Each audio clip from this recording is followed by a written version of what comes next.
guys, Absolute Dollars here coming at you with the top 16, 14th place Danger Dark World hand looping shenanigans with Gerard. So yesterday was the UK Open and you came 14th. Yes, and sir. you would have came second if you didn't get a game loss in your last round, right? Yes, sir. We got a round 9 game loss in game 1 because I forgot to have my match slip in round 8. So that was painful, but so basically I would have, the guy who beat me finished second and I finished 14th. But, hey, here we are. The deck did what it was meant to do still. I'm happy with the list. The only games I lost to were either bricks. Yeah, that's really the only thing that I lost to was bricks. Like, I felt like if I was able to play the game, I was able to win because the deck just does so much. But so that was kind of my philosophy building it, was that like I just wanted to have as many starter cards as possible so that I could definitely play the game. So that was the philosophy in mind. So just out of curiosity, what were your actual matchups throughout the day? Because it was 9 rounds of Swiss, wasn't it? yeah, so I played. Started off with branded Bestial, then round 2 Libromancer, round 3 round 2 Libromancer, round 3 Dinosaur randomly, round 4 and 5 I think Labyrinth, round 6 was Sprite, 7 was Sprite, 8 was Cash and 9 was Cash. Damn, you dodged Cash almost the entire day as well. Your worst matchup, isn't it? Yeah, man, but you know what? When I actually played Cash, like I was able to win the game. Even in round 9, I started 0-1 down, and I won the die roll, and like he impermed me and he gammed me, and I still managed to hand loop him. Like the deck just played through so many interruptions. All right. And then I felt like if I was able to play that game 3, I definitely would have topped. I definitely would have won that. But yeah. All right. So I guess seeing as you said that, let's see what you were playing. All right. So first off, it's the Danger package. I'm playing quite a small Danger package compared to other lists that I've seen. It's only 8. So 3 Mothman, 3 Bigfoot, 1 Jackalope, 1 Nessie. I just played the ones that I felt were best. Like Mothman is probably the best one because even if you hit it, it still forces a discard, so it's still a discard outlet. Like 3 Bigfoot because it's really the deck's only main deck out to Arise Heart. Like you can trade in the Bigfoot and just pop the Arise Heart because it doesn't need to go to the grave, it just needs to get discarded. Jackalope was probably the worst one. I sided it out a lot, but it was decent for extension into like Coach King or into Dugaris for the level 4 or the level 8. Nessie is just, it can be any of them, so yeah. Yeah, just search anything in your entire deck. Exactly. How often did people actually hit the danger that you revealed? So often, man. Like Bigfoot's the worst one because when you're going first and they hit it, it just does nothing. But you just need it because I'm on like triple trading and triple allure, so like the Bigfoot is a level 8 dark, so you just need it for that purpose. Then for the Dark World stuff, I'm on 2 Grapha, 3 Rainbow, 3 Brow, 3 Genta, 3 Snow, 1 Silver, and 1 Ceruli. So let me explain these ratios a little bit. Obviously, Snow and Genta, that's standard. Brow, not a lot of people are playing this, but I think it's really mandatory because like the deck has a lot of consistency issues, and this just says draw 1 card on it. So it's literally Upstart Goblin. And like the way I look at the deck, it's almost like a Monarch deck in that you need 2 parts of the deck to come together to make plays. Like you need a discard outlet and you need something to discard, right? So Brow is just that card that's always good to discard, whether you open it with Genta or like it combos really nicely with the dangers as well. Because if you danger hit Brow, it's literally just Pot of Greed. So I think Brow is really important. I don't know why people aren't playing this.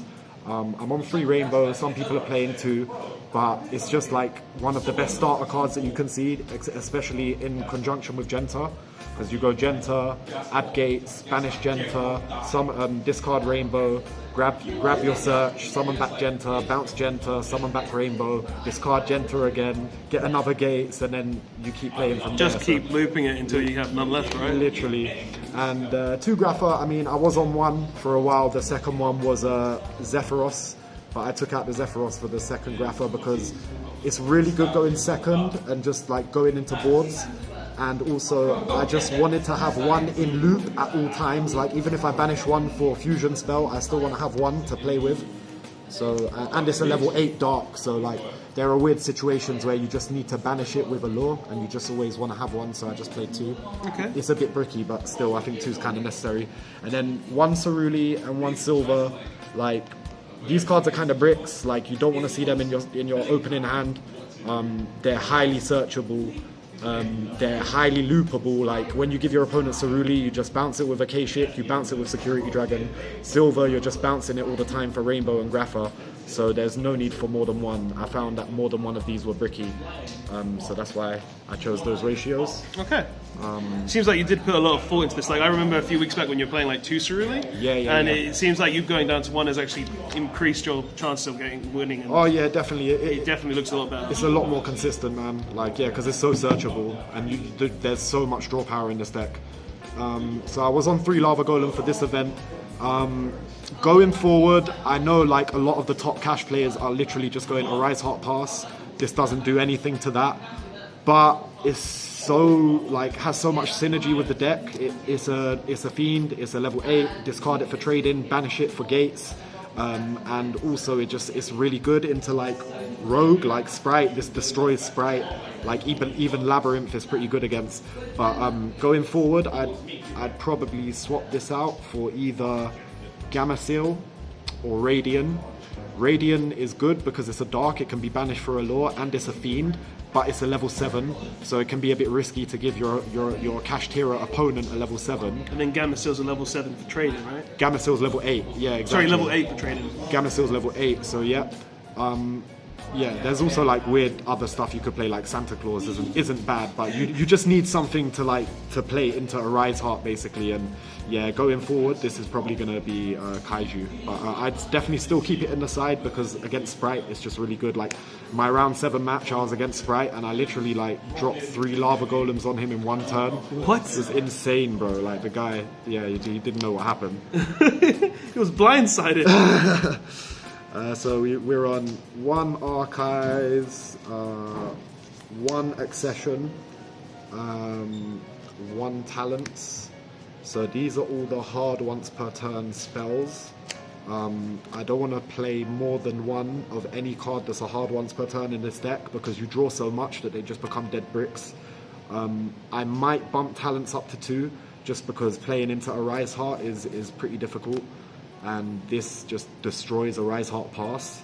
So because you just steal the Arise Heart and banish the Arise Heart, right? Or you can just attack and make Zeus over it or whatever. Yeah. Or you can link it off. But normally you use this as part of the combo because you give them Cerulli, they activate Cerulli, and then you activate this to rip the 5th card out of their hand. So it's a really important combo piece, but because it's also a board breaker, you could argue for 2 or even 3 of this. And then the rest of the cards are basically consistency cards. So we got 3 Allure, 3 Trading, 3 Gates, and 1 Card Destruction.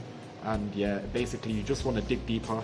Like I tested a lot of different builds. I took out the dangers because I didn't like the random element of them. But basically you need the dangers to hand loop. And once you put the dangers in the deck, you have enough fodder for the trade-ins and the allures. So yeah, these cards are necessary. I mean, Card Destruction's an absolute blowout. A lot of people use this to start their plays, which is not bad. If you have to use it to start your plays, you have to. But the best way to use this is to wait until you've already silver and rip them for 4 cards, because they basically kept the best card in their hand. They put the 4 worst cards in their hand to the bottom of their deck, so all that's left is their best card, and then you just go Card Destruction, they lose their best card, and they draw something random. So that's really nice. You can also trigger all the other Dark Worlds you have left in your hand as well, right? Exactly, and you just like, the way you play this deck, when you've got dangers in your hand and when you've got Card Destruction, you don't want to just shotgun them. You want to basically loop your Rainbow and your Grapha in Grave as much as you can to like give yourself as much hand advantage as possible. Because once you start looping these guys, it's like every Dark World you get on the field is a +2. So like you just get a silver out, you know, get 2 cards back to your hand, get another 1 out, get another 2 cards back to your hand, and then you can go like Card Destruction or Danger, and it just increases the impact of those cards so much. Okay. So that's the main deck. That's 40 cards. And you kept it up 40 cards? I didn't even clock. Yeah. That's actually really sick. You have to, because yeah, the consistency issues are just too much. So that's the only thing that this deck actually loses to is bricks, because like going first, is like the hand loop is just nigh unbeatable. Like, you can just play through hand traps like crazy. Going second, like Lava Golem, Grapha, you got so many board breakers as well. Like, the only way you lose is actually to bricks. So I just wanted to make the deck as consistent as possible. Fair enough. Side deck. Side deck's not that great, but yeah, free Ash. This is for Branded. Branded's a bit of a weird matchup because they got the Bestial Staff. Yeah, Ash is a blowout against them. It's just FTK against them as well, isn't it? Yeah, I mean, I never see it, but yeah, it's kind of weird because if you don't see it in your opening hand, then it just becomes a brick. But yeah, you kind of have to because you need something against Branded. But yeah, I don't know. I need to test more against the Branded matchup and come up with a better strategy against them. But for now, this is what I was playing. Yeah. 2 Denko. This is for Labyrinth and Trap Tricks. Labyrinth is such a free matchup for this deck. Like, they literally their floodgates do nothing. D barrier does nothing. Skill drain does nothing. Like, you just out their whole board so easily. But Denko is still, it's just a blowout. Like, I dropped this on like both of the Labyrinth players that I faced, and they just couldn't do anything. They both got 2-0'd swiftly. Free Cyclone as well. Also for Labyrinth and Trap Tricks, but specifically for anyone deciding in Anti-Spell Fragrance. I just wanted to have a card that could out it straight away. And we got Free Book of Moon. This is for cash. I prefer it over Eclipse because it's good going first or second. Also, yeah, can't be ashed. can't be ashed, exactly. And like, you just need cards that help you play into Arise Heart. And like, going first against cash, I put this in, and it's like a turn. It's basically like D barrier on its own, because at that point, like, they go Ephemeria, you set it, and then unless they have like mad extenders in their hand, they won't really be able to play. And even if they do, they'll have to like go like something weird like Scareclaw, banish from hand, and just do weird stuff like that. So like, this just really shuts them down going first. Then in conjunction with that, I played the free skill drains. Really good card. This was D barrier originally, because D barrier is better into cash and, well, arguably Branded. But this is just better overall. Like, into Rogue is insane. Like, round 2 I went against Fluanderies, and yeah, they shifted me, and I just set skill drain and they couldn't do anything. Like, you need in this deck, there's a lot of impactful hand traps against you, like Droll and Shifter, so you just want to have like at least 3 traps that you can set in case your play gets disrupted to the point where you can't play, so you can at least set something and just disrupt your opponent on their turn. And then the last card was Change of Heart. This goes in with the Book of Moons going second against cash. This Yeah, is it's just still there. Arise Heart, make Yeah. Zeus, same things. literally like Arise Heart is the biggest problem for this deck. But yeah, that's it. Extra deck.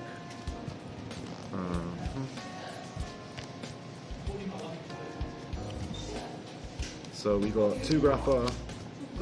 Yeah, mandatory. I mean, card is insane.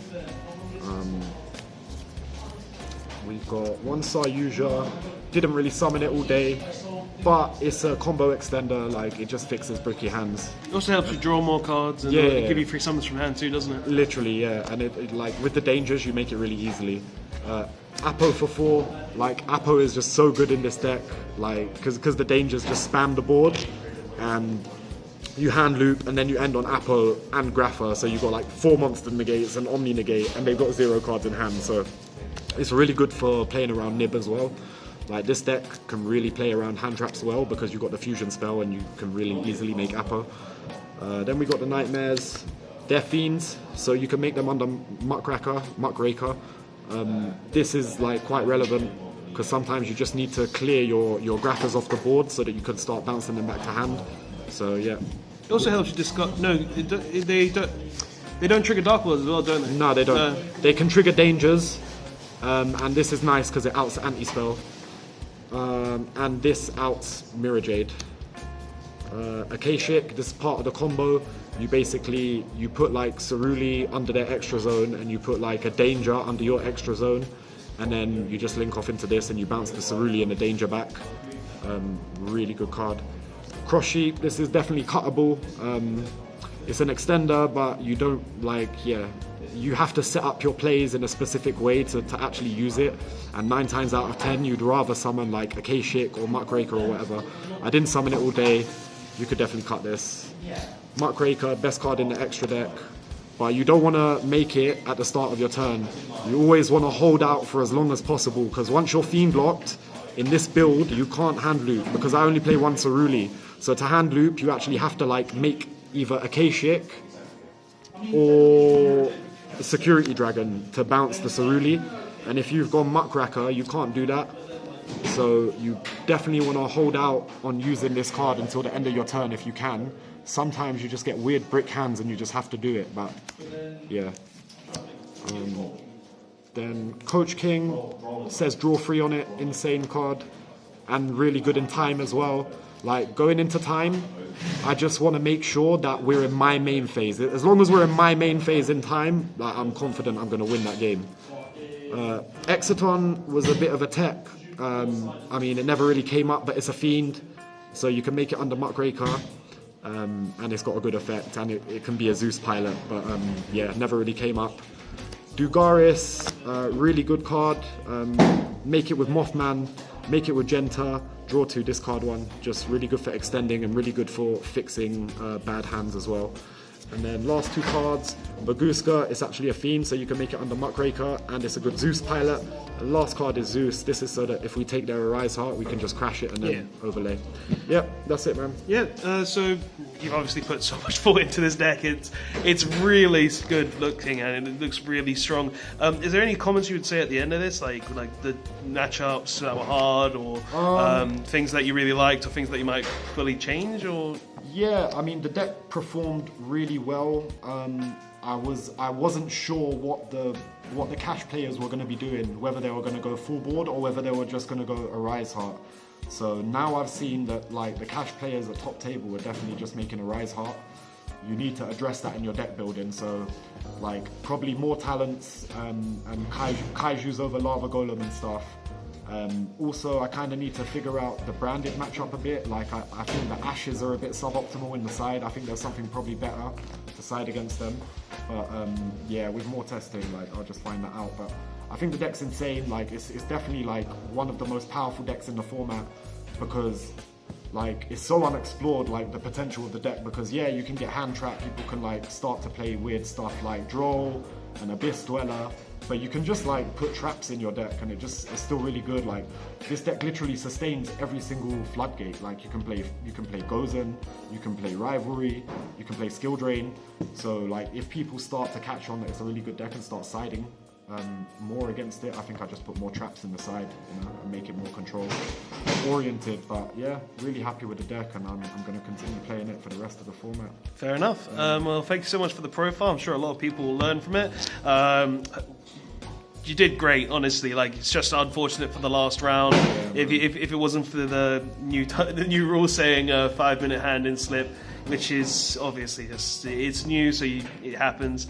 But it sucks. Yeah. But it was my fault. I don't blame any of the judges at the event. You guys did a great job, man. Like thanks. You guys had a really good event. Yeah, thanks so much for the profile. It's honestly looks really, really thought out and really well made. Yeah. Shout out to the Brotherhood guys as well. Brotherhood best locals. We can all agree with that. Facts. But yeah. Anyway, thank you so much for the profile. Thank you guys for watching. And Jared, anything? No, that's it, man. All right. Nice one. Later all.